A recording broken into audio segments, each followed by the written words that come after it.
was the first hairdo. Now we slip forward a few thousand years to the time of the Babylonians in the Near East. See what kind of hairdos they had. Well, they not only curled their hair, but they curled their beards, too. It was a religious rite with them. Now we go over to the land of the Egyptians about 2,500 years BC, and notice a change. They shaved their heads completely, and they shaved their beards, too.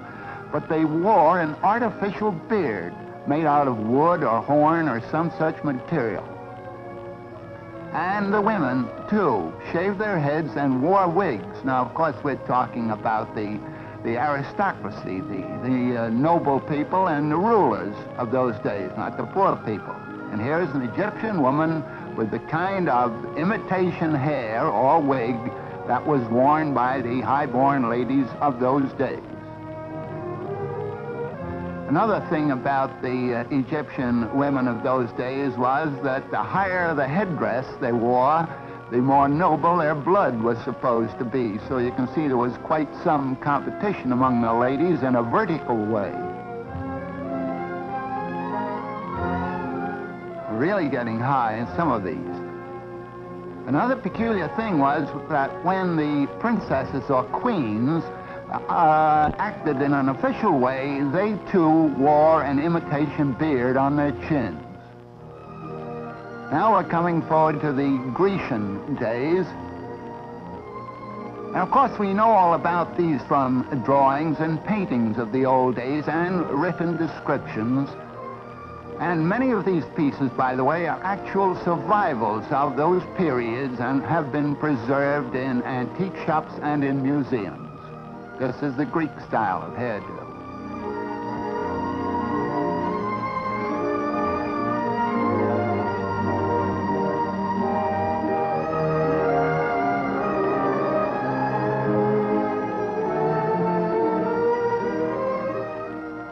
Of course, at all ages, a scarf was often used as a covering for the hair, with or without a hat on top of that.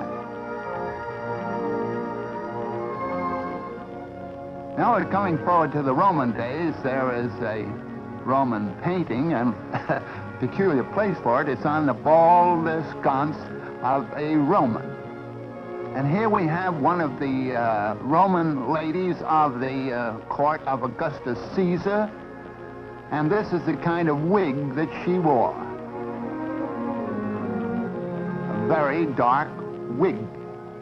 Now she sees her handmaiden there with a very blonde head of hair and plentiful, and she decides to change her mind and get a blonde wig. Whereupon the poor handmaiden has her hair cut off and made into a wig for the patrician Roman lady. Here we see her now with a blonde wig.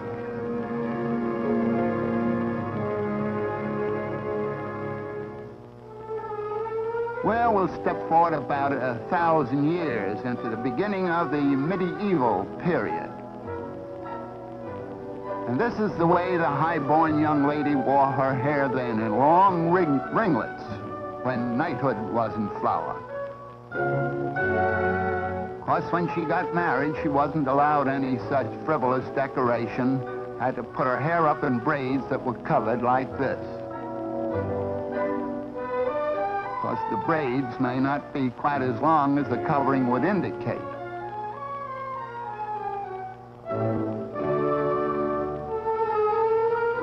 Just a little added decoration.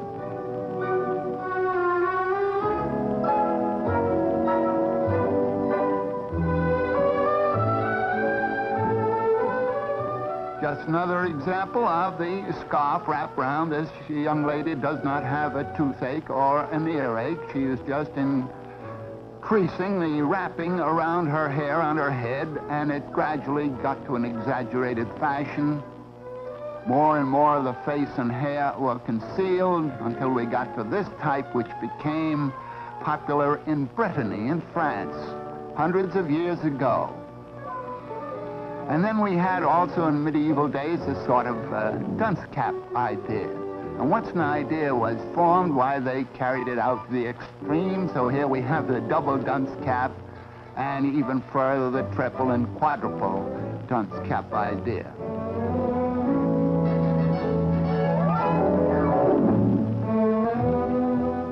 And of course, further decorations were added.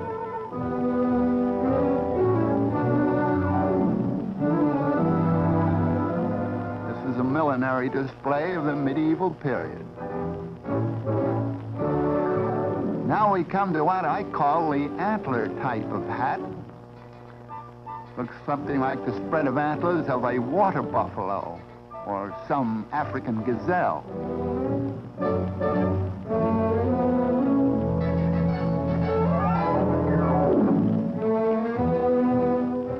And this might be the ox type of decoration. This was popular, by the way, in England, about the time of Ivanhoe and Richard the Lionhearted. Only for high-born ladies, of course. And then, of course, the men weren't going to be completely left out of the picture.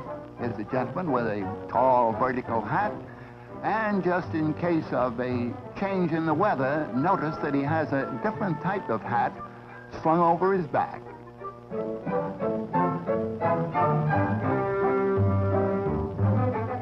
Well, we're coming down through the ages a little bit, but not making much progress in the millinery department. This chap has a whole counter's worth of cloth on his head.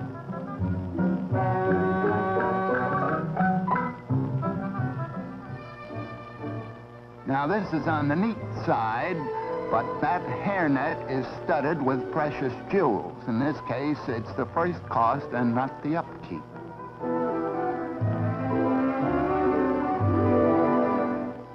Here we have what is often called a Holbein type of hat, because that famous painter gave us many canvases with models wearing that kind of picture hat. But Franz Hals and other famous painters also gave us their studio portraits with the same type of millinery decoration. Here's quite a different type. The hat is small, but the beard more than makes up for it. Now, this is really neat. I say I'm no judge of ladies' hats, but this is the type I like anyhow. It'd be good in a high wind. Notice that the ruff is now coming in around the neck there. That would be around 1550, 1600 and through there. Just imagine all the handwork that went into the ironing of a ruff of that type. Many of the pictures by Van Dyck feature these ruffs.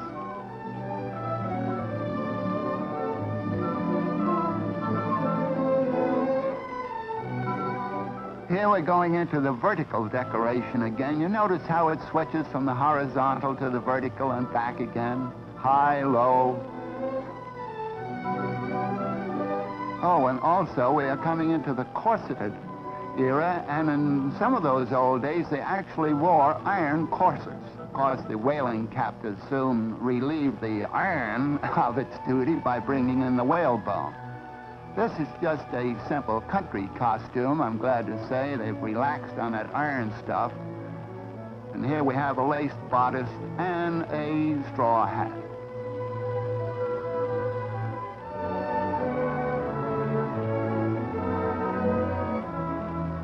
Now we're coming into the 17th and 18th centuries. This is a model of a painting by Van Dyck. And so I haven't time to come on down to modern days, but as far as we've gone, I leave it up to you to know whether or not we've made much progress in hairdos and costumes and hats. Well, here we are back in a cave on the banks of the Dordogne River in France, thousands of years ago. And there's plenty of hair, as you can see, on the gentleman, but no hat and no hairdo to speak of. That hair is really interfering with his business. Nearby, the cave woman, his wife, is grilling a fish over an open fire. Now, the caveman is very plainly bothered by that hair that is growing so plentifully on his head. in all directions.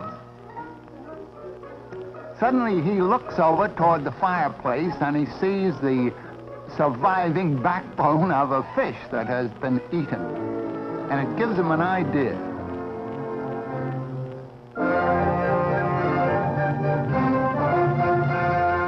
Now, I don't say that we have proof that this happened, but it could have happened, and some such original discovery must have been made. Now, see what he does with the backbone of that fish. Puts up his hair as best he can and uses the backbone, or part of it, as a side comb to hold it in place.